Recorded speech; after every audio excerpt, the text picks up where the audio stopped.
c'est que nous voulons changer de norme. Il y a une norme du mâle dominant ou du mâle séducteur, ou etc., etc., et ça ne convient pas à la plupart des femmes parce qu'il y a des dérives très très rapides. Alors, changer de tels comportements si anciens, alimentés par toutes sortes de mythes et d'idées préconçues, que forcément ça peut pas se faire en une journée. On va voir dans un petit instant comment on pourrait faire, comment on pourrait envisager de faire. Mais je voudrais, avant, Alban Jacquemart, revenir sur un des propos que vous avez tenus, vous avez écrit en tout cas, et vous dites, à propos des hommes dans les mouvements féministes, vous parlez d'un engagement improbable. Pourquoi improbable ? Alors improbable au sens surtout de statistique et de destin social. C'est pas là qu'on attend les hommes. Les hommes ne sont pas éduqués pour aller combattre auprès des femmes et de leurs droits. Parce qu'ils veulent pas lâcher le fauteuil, comme disait Laure Murat. Exactement, parce que quand il s'agit de renverser une norme, comme Laure Murat vient de le dire, ou de renverser d'autres normes par le passé, eh bien forcément ceux qui bénéficient de l'ancienne norme, de la norme qu'on veut renverser, sont pas forcément les premiers à se lever pour la renverser. Alors ça veut pas dire que c'est impossible d'en avoir certains qui se joignent à ce combat, mais en tout cas spontanément les rapports sociaux font que c'est pas le combat qu'ils vont prioritairement investir. Mais comment inverser la tendance alors ? Alors, comment inverser la tendance ? C'est un vaste choix politique entre révolution et réforme aussi qui se pose. Hein. Vous disiez, est-ce qu'on peut impliquer les hommes ? Certainement que les hommes peuvent être impliqués de différentes manières, mais certainement aussi qu'il y a un certain nombre de choses qui peuvent ou qui doivent être obtenues sans nécessairement attendre l'accord des hommes. Et c'est ça d'ailleurs la dimension révolutionnaire de MeToo. C'est de dire, on n'attend plus que vous changiez, on vous dit que on ne veut plus que vous agissiez comme ça. Ce qui semblait être admis donc ne l'est plus, des nouvelles limites qui sont en train de se dessiner. Comment elles vont se définir après vous ? Est-ce qu'il faut faire intervenir la loi ? Tiens, on en parlait. Vous évoquiez l'éducation à l'école, dans les familles. Comment faire ? Oh bah oui, l'éducation, c'est d'ailleurs je remarque que l'éducation c'est le cheval de bataille de tous ces gens de la Manif pour tous, parce qu'ils savent très bien que c'est là où ça se joue, bien entendu. Et tout ce qui a été de l'ordre des études de genre, etc., ont été vigoureusement combattus par ces gens-là, parce qu'ils savent très bien que c'est là que ça commence. Donc l'éducation, bien entendu, ça je ne vais rien apprendre à personne, mais vous avez raison, c'est une question politique, hein, c'est une question de décision politique, et c'est très très important. Alors quand Emmanuel Macron dit à plusieurs reprises dans un discours qu'il a fait l'année dernière, qu'il ne veut pas d'une société de délation, moi, ça m'inquiète un peu. Moi non plus, j'ai pas envie d'une société de délation. Mais MeToo, c'est pas un mouvement de délation. C'est un mouvement de dénonciation de quelque chose qui ne fonctionne pas et de non-assistance à personne. Alors, en danger. expliquez-nous la différence entre la délation et la dénonciation. Ah bah c'est très simple. Vous le faites dans votre bouquin. Oui, c'est une définition du dictionnaire. Hein. Oui. C'est très, voilà, la délation. Bah, on parle de délation quand on dénonce un juif, à la Gestapo, par exemple. Donc là, c'est pour des motifs vils et inavouables, dit le dictionnaire, tandis qu'une dénonciation, c'est mettre le doigt sur une situation dysfonctionnelle et qu'il faut résorber. Donc, alors évidemment, tout ça, ça se rapproche de ce qu'on appelle en anglais les whistleblowers, ceux qui lancent l'alerte, les lanceurs d'alerte, on appelle ça, je crois, en France. Oui, c'est ça. Lanceurs d'alerte. Et il y a quelque chose, la France est allergique à ce genre de comportement pour des raisons de hantise nationale que je citais tout à l'heure, avec la délation. Alors là, pour le coup, des collaborateurs par rapport aux Juifs.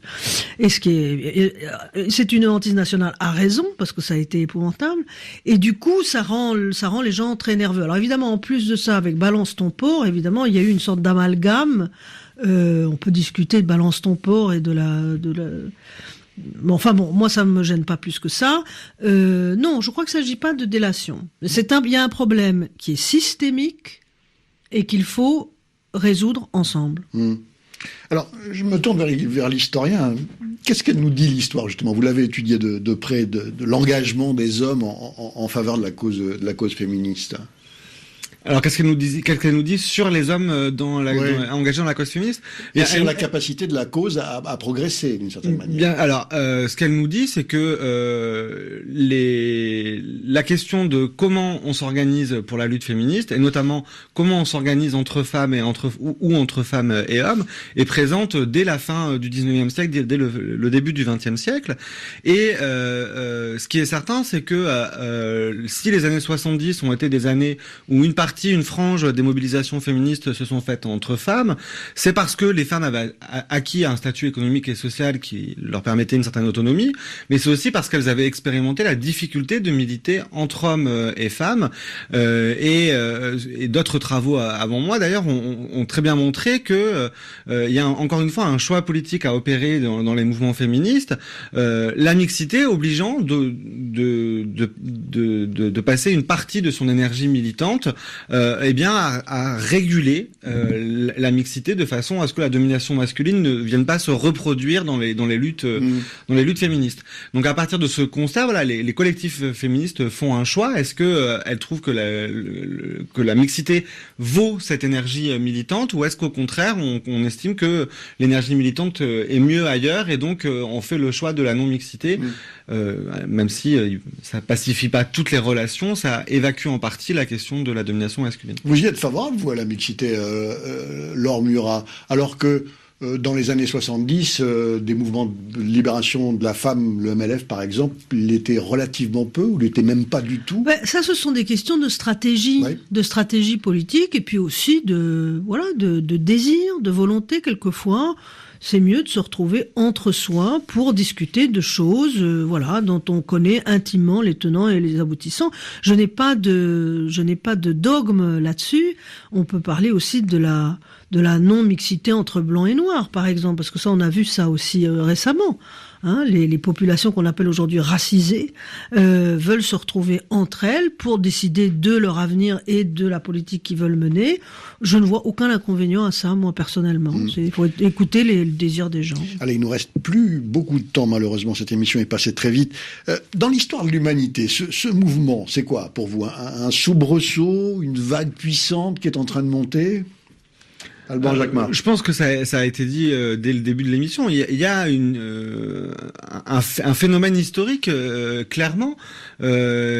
Alors qu'est-ce que ça produira? On ne sait pas. On a parlé de l'éducation. Il faut aussi évidemment des relais politiques. On a vu la difficulté qui s'est peut-être aggravée avec le nombre de plaintes, à ce que les plaintes aboutissent à des condamnations. Donc il y a peut-être de la formation à faire d'un ensemble de personnel. Il y a de l'argent à mettre de la part de l'État dans les associations qui soutiennent les femmes victimes de violences.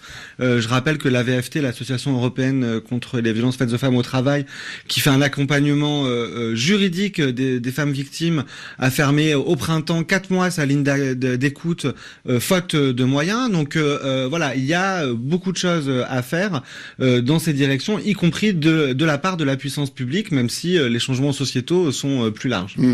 Alors, on n'aura pas le temps d'en parler, mais on peut quand même le mentionner, que l'attribution du prix Nobel de la paix à 2 militants de la cause des femmes qui luttent contre les violences sexuelles, ce médecin congolais Denis Mukwege et cette jeune femme irakienne Nadia Mourad, militante des droits de l'homme.